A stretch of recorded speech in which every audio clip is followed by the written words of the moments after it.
7. Asha.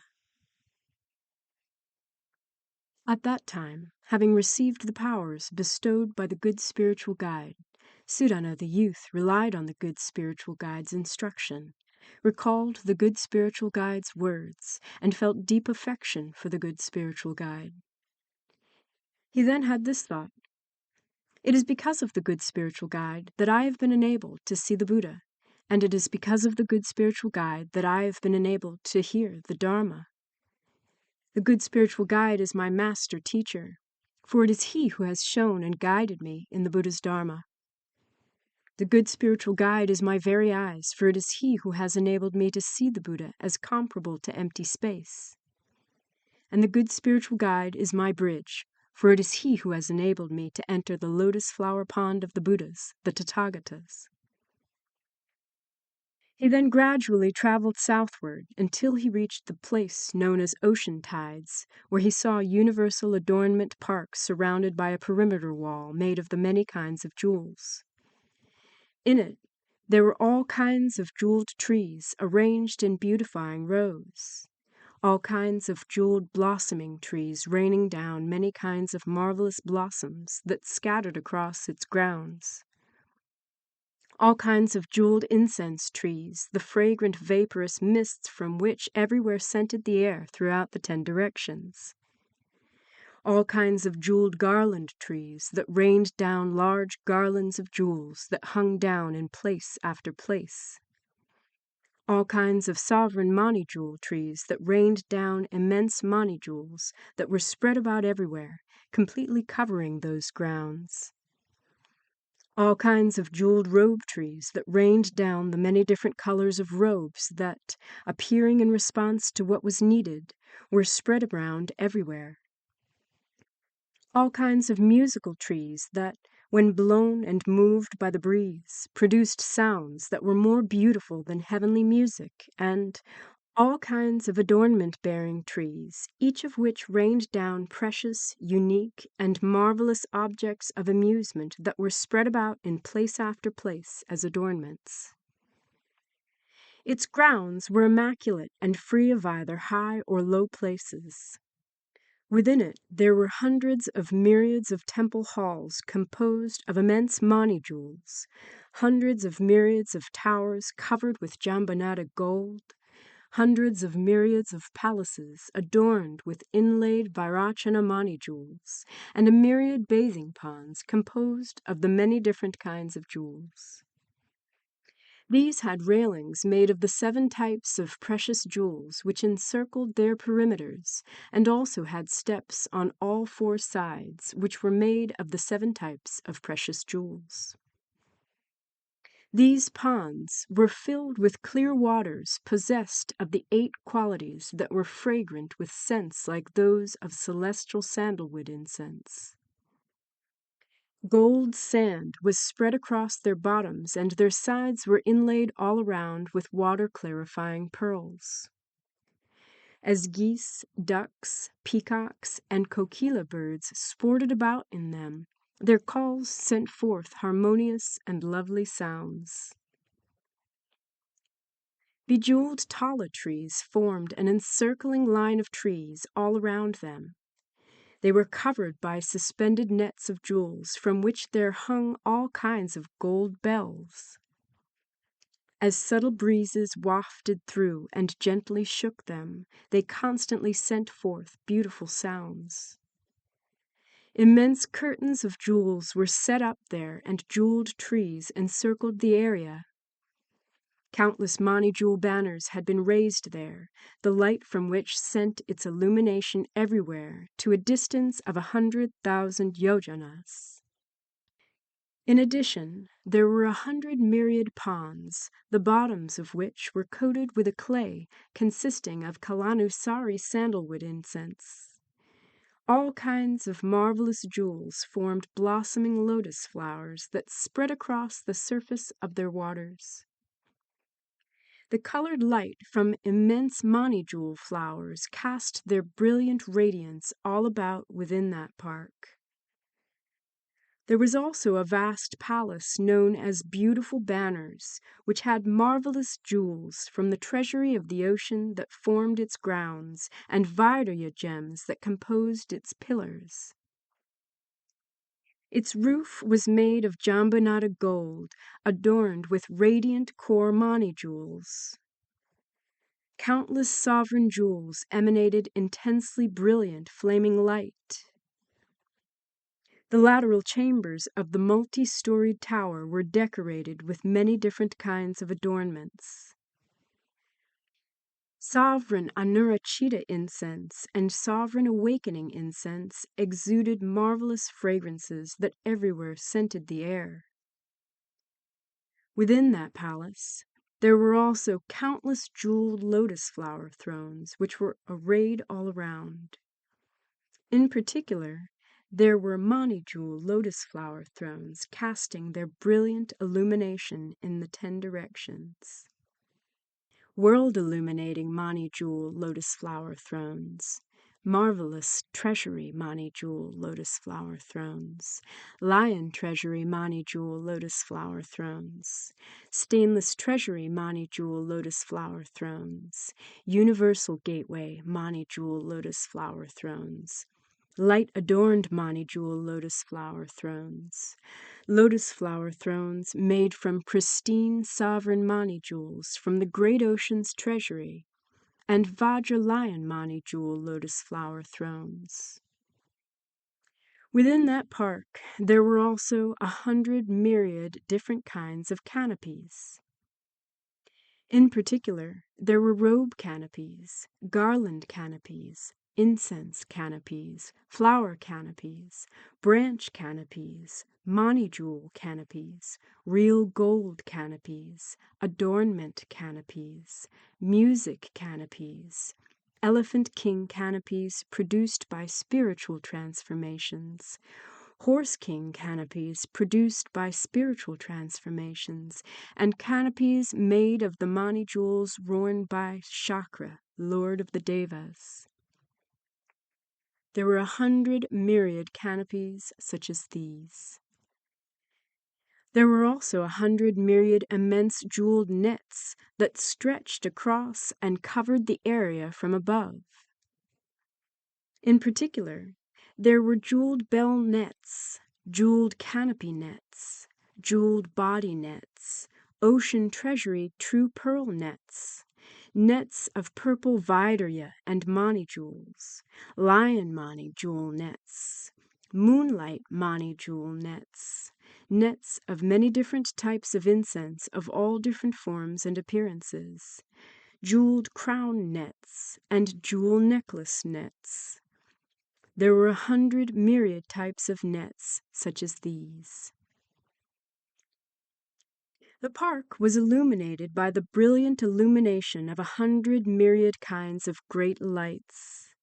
In particular, there was light from flaming light mani jewels, light from solar core mani jewels, light from moon banner mani jewels, light from scented flaming light mani jewels, light from supreme treasury mani jewels, light from lotus flower treasury mani jewels, light from flaming light banner mani jewels, light from immense lamp mani jewels, light from mani jewels everywhere illuminating the 10 directions, and light from scented radiance mani jewels. There were 100 myriad types of brilliant illumination such as these. And there was the constant raining down of hundreds of myriads of adornments, hundreds of myriads of clouds of Kalanusari sandalwood incense emanating marvelous sounds, hundreds of myriads of Mandarava blossoms surpassing even those in the heavens that scattered down everywhere, hundreds of myriads of necklaces surpassing even those in the heavens that served there as adornments, hundreds of myriads of jeweled garland sashes, surpassing even those in the heavens that were draped everywhere. Hundreds of myriads of marvelous multicolored robes, surpassing even those in the heavens. hundreds of myriads of vari-colored mani jewels, the marvelous radiance from which sent their illumination everywhere. Hundreds of myriads of Deva sons who gazed up in delight and admiration and then made full reverential prostrations. Hundreds of myriads of palace maidens who flew down from the sky, and hundreds of myriads of bodhisattvas who respectfully drew near and always delighted in hearing the Dharma. At that time, Asha, the Upasaka, was sitting on a throne made of gold. She was wearing a filigree tiara of real pearls from the ocean treasury, and her arms were adorned with jeweled gold bracelets that surpassed even those of the gods.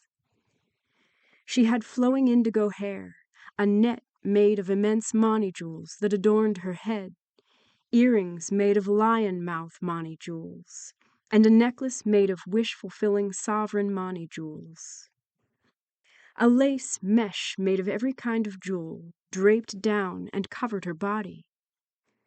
100,000 kotis of nayudas, of beings, bent their bodies low as a sign of respect, as off to the east there were countless beings coming to pay respects to her, including devas from the Brahma heaven, the Brahma retinue heaven, the great Brahma heaven, the Brahma assistants heaven, the Parinirmita Vashavartan heaven, and so forth. These also included all kinds of humans and non-humans. This was also occurring in the south, the west, the north, the four midpoints, the zenith and the nadir. Of those who came to see this Upasaka, all of those suffering with illnesses found that they disappeared entirely. They left behind the defilement of the afflictions.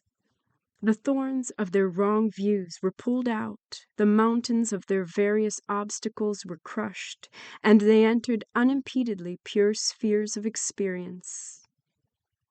They increased in the radiance of all their roots of goodness, increased in the development of their faculties, entered the gateway of all knowledge, and entered the gateways of every kind of complete retention dharani, the gateways of all of the samadhis, the gateways of all the great vows, the gateways of all the marvelous practices, and all the gateways to the meritorious qualities all manifested directly before them. Their minds became vast, they became fully possessed of the spiritual superknowledges, and their bodies became unimpeded in their ability to go everywhere. At that time, Sudhana the youth entered universal adornment gardens, whereupon he searched all around and saw Asha, the Upasaka, seated on her marvelous throne. He then approached her to pay his respects, bowed down in reverence at her feet, circumambulated her countless times, and addressed her, saying, "O Arya, I am one who has already resolved to attain Anuttara Samyak Sambodhi. Still, I do not yet know how the bodhisattva should train in the bodhisattva practices, and how one should cultivate the bodhisattva path. I have heard that the Arya is well able to offer guidance and instruction on these matters. Please explain this for me."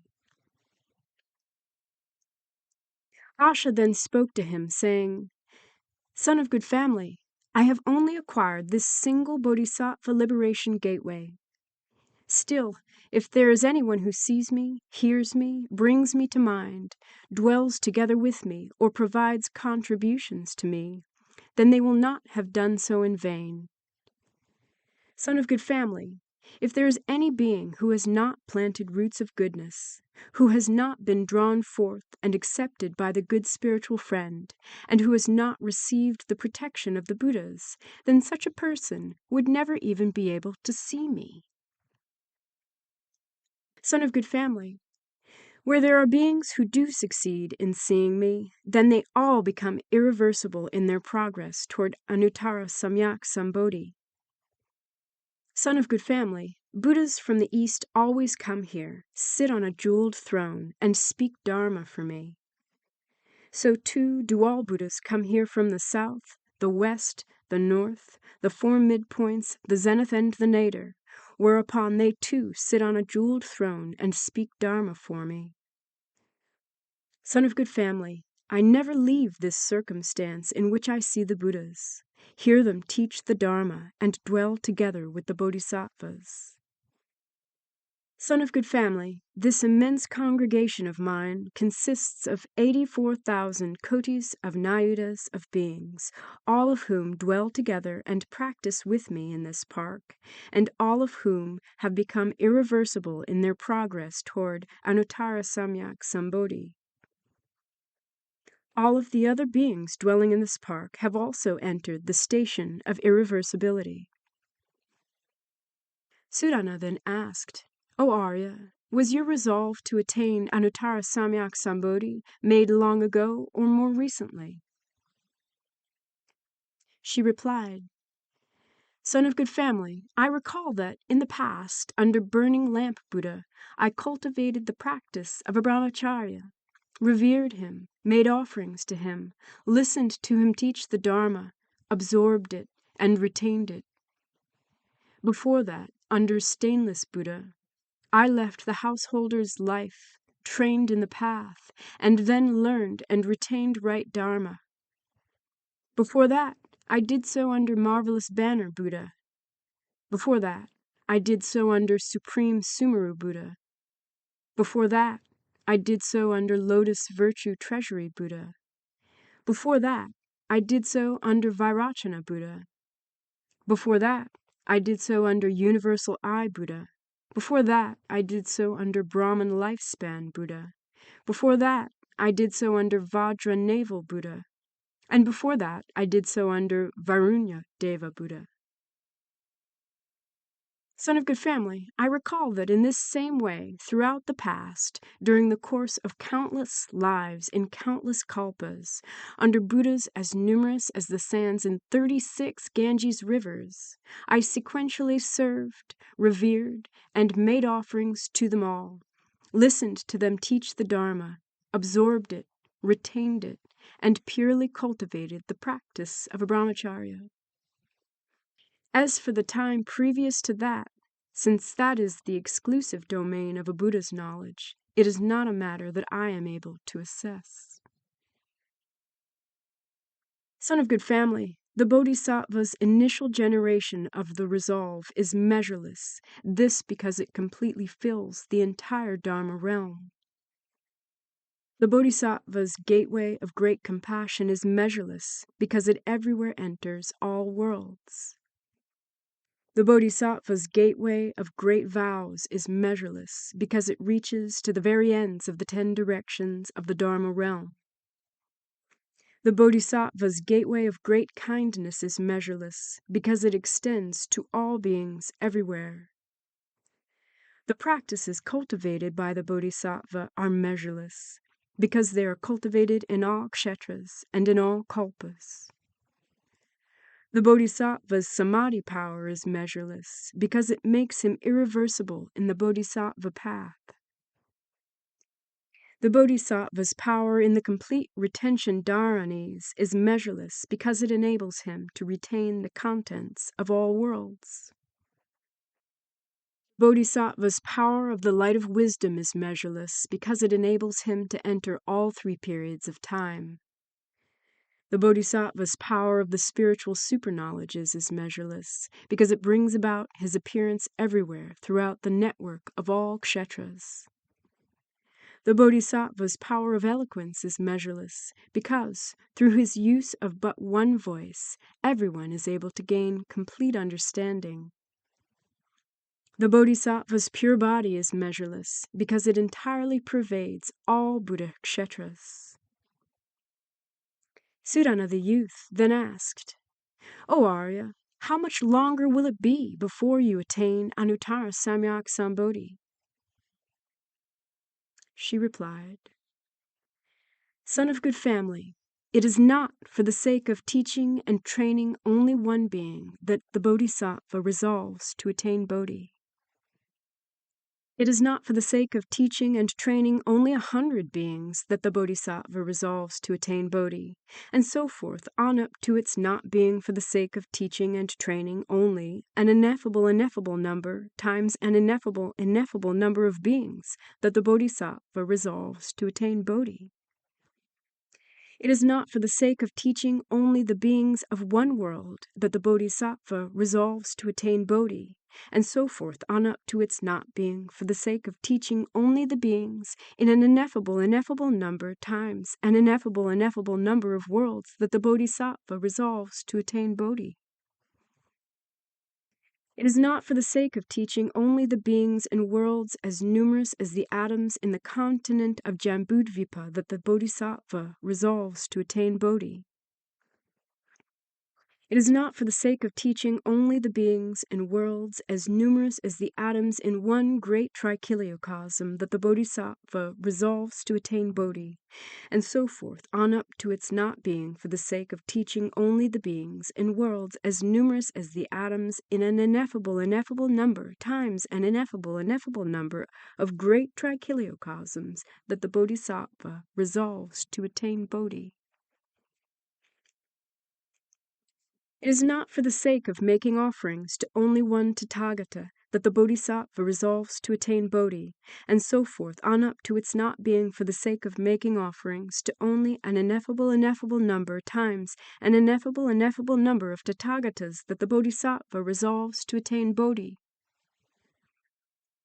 It is not for the sake of making offerings to only all the Tathagatas who have sequentially come forth into the world in one world that the Bodhisattva resolves to attain Bodhi, and so forth on up to its not being for the sake of making offerings only to the Tathagatas who have sequentially come forth into an ineffable number times an ineffable number of worlds that the Bodhisattva resolves to attain Bodhi.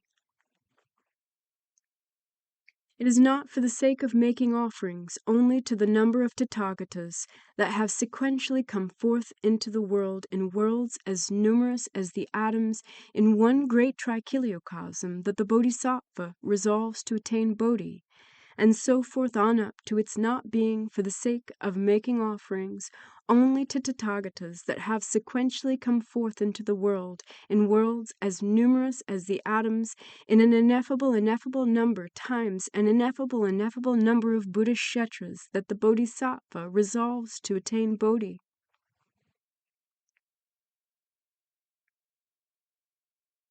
It is not for the sake of purifying only one world that the Bodhisattva resolves to attain Bodhi, and so forth on up to its not being for the sake of purifying only an ineffable number times an ineffable number of worlds that the Bodhisattva resolves to attain Bodhi. It is not for the sake of purifying only worlds as numerous as the atoms in all the worlds in a great trichiliocosm that the Bodhisattva resolves to attain Bodhi, and so forth on up to its not being for the sake of purifying only worlds as numerous as the atoms in all the worlds in an ineffable number times an ineffable number of great trichiliocosms that the Bodhisattva resolves to attain Bodhi. It is not for the sake of sustaining and preserving the legacy dharma of only one Tathagata that the Bodhisattva resolves to attain Bodhi, and so forth on up to its not being for the sake of sustaining and preserving the legacy dharma of only an ineffable number times an ineffable number of Tathagatas that the Bodhisattva resolves to attain Bodhi. It is not for the sake of sustaining and preserving the legacy dharma of only all the Tathagatas appearing in one world that the Bodhisattva resolves to attain Bodhi, and so forth on up to its not being for the sake of sustaining and preserving the legacy dharma of only all the Tathagatas appearing in an ineffable number times an ineffable number of worlds that the Bodhisattva resolves to attain Bodhi. And It is not for the sake of sustaining and preserving the legacy dharma of only the Tathagatas appearing in worlds as numerous as all the atoms on the continent of Jambudvipa that the Bodhisattva resolves to attain Bodhi, and so forth on up to its not being for the sake of sustaining and preserving the legacy dharma of only all the Tathagatas appearing in worlds as numerous as all the atoms, in an ineffable number times an ineffable number of Buddha kshetras, that the Bodhisattva resolves to attain Bodhi.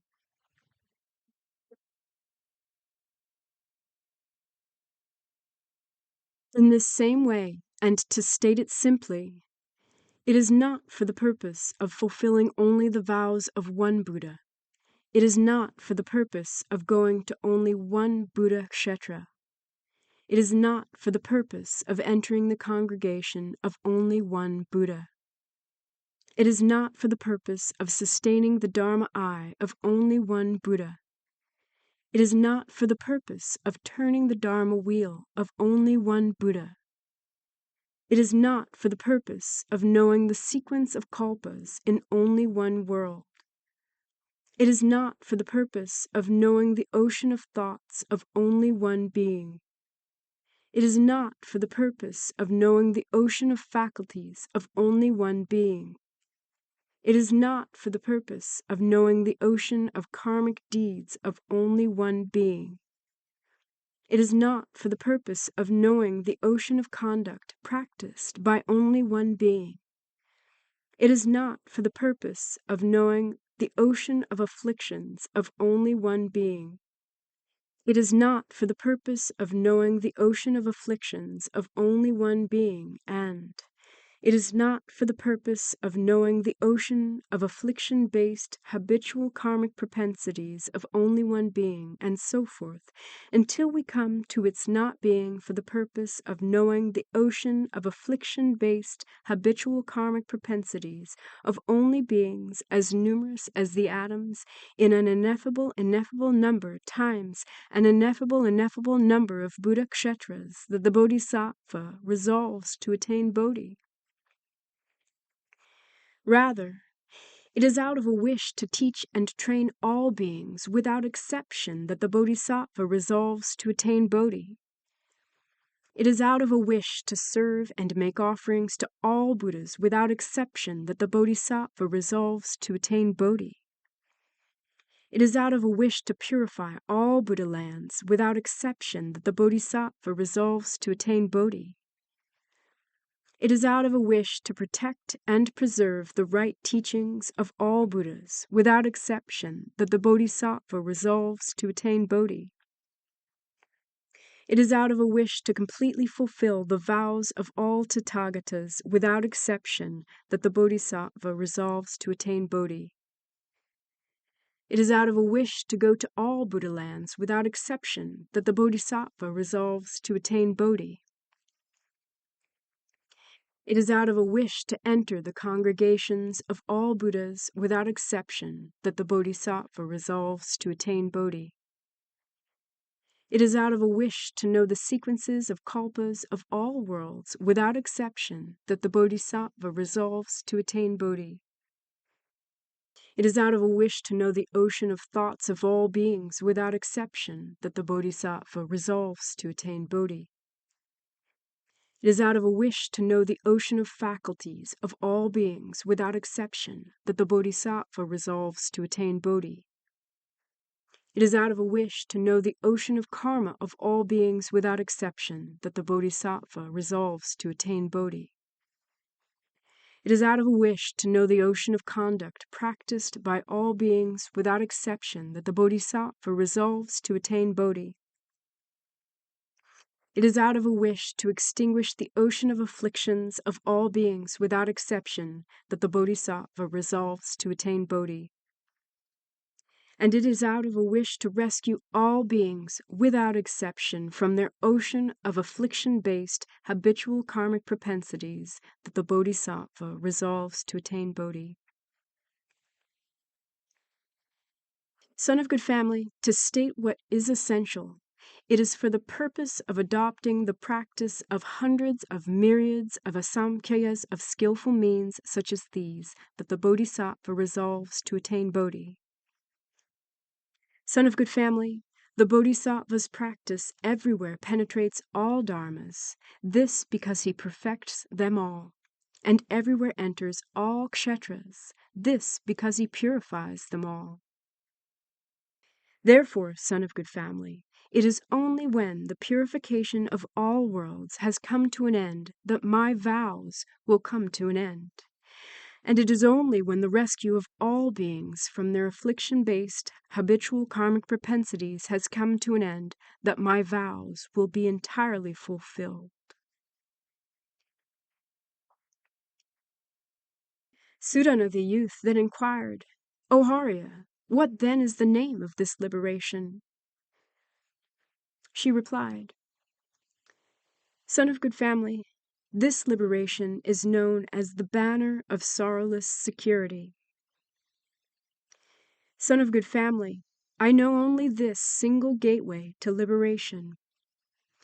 As for the Bodhisattva Mahasattva, whose minds are like an ocean because they are able to contain the Dharma of all Buddhas, are like Mount Sumeru because their resolve is unshakably solid, are like the excellent when seen medicine because they are able to cure the grave illnesses of beings which arise from afflictions, are like the brightly shining sun because they are able to dispel the darkness of beings' ignorance, are like the great earth because they are able to serve as the place that supports all beings, are like the good winds because they are able to benefit all beings, are like a bright lamp because they are able to produce the light of wisdom, are like a great cloud because they are able to send down the rain of the Dharma of quiescence for all beings, are like the brightly shining moon because they are able to emanate the light of merit for all beings, are like Chakra, Lord of the Devas, because they are able to protect all beings. How could I know of or be able to speak about their meritorious qualities and practices? Son of good family, south of here, still in this ocean tides region, there is a country known as Nalayus, in which there is a rishi known as Bhismotara Nirgosa. You should go there to pay your respects and ask him, how should the Bodhisattva train in the Bodhisattva practices, and how should he cultivate the Bodhisattva path? Sudhana the youth then bowed down in reverence at her feet, circumambulated her countless times, and gazed up at her in attentive admiration as tears of sadness flowed down his face. He then reflected as follows. To realize Bodhi is difficult. To draw near to a good spiritual guide is difficult. To meet a good spiritual guide is difficult. To acquire the faculties of a bodhisattva is difficult. To purify the faculties of a bodhisattva is difficult. To encounter a same practice good spiritual friend is difficult. To carry out meditative contemplations in accordance with principle is difficult. To carry out one's cultivation in accordance with teachings is difficult. To encounter the skillful means by which one develops a wholesome mind is difficult. And to encounter circumstances conducive to increasing the light of the dharmas of all knowledge is difficult. Having reflected in this manner, he respectfully took his leave and traveled on.